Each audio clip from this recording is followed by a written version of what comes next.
पुणे महानगरपालिका निवडणुकीच्या रणधुमाळीत आता खऱ्या अर्थानं रंगत चढलेली आहे।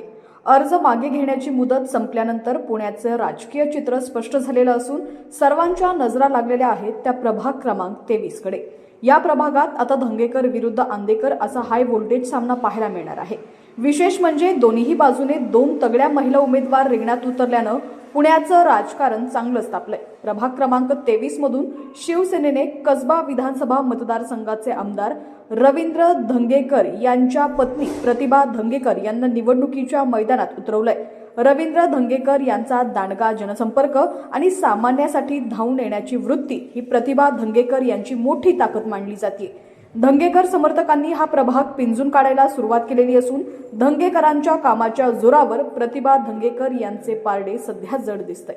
मात्र प्रतिभा धंगेकर यांच्यासमोर अजित पवार यांच्या राष्ट्रवादी काँग्रेसने सोनाली आंदेकर यांना उमेदवारी देऊन मोठं आव्हान उभं केलेलं आहे।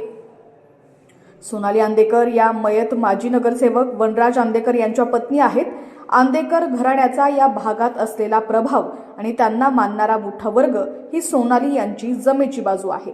पण सर्वात मोठी पेच प्रसंग असा की सोनाली आंदेकर सध्या आयुष कोंकर हत्या प्रकरणात तुरुंगात आहेत। सोनाली आंदेकर तुरुंगात असूनही त्यांना मिळालेल्या तिकिटामुळे प्रतिभा धंगेकर यांच्या समोर तगडं आव्हान उभं राहिलेलं आहे।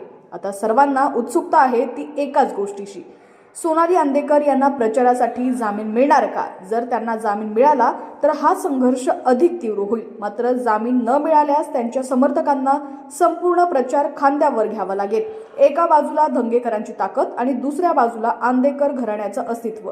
यामुळे प्रभाग 23 चा निकाल नक्की काय लागणार याकडे संपूर्ण पुण्याचं लक्ष लागलेलं आहे। अधिकच्या अपडेटसाठी पाहत रहा HPN मराठी न्यूज।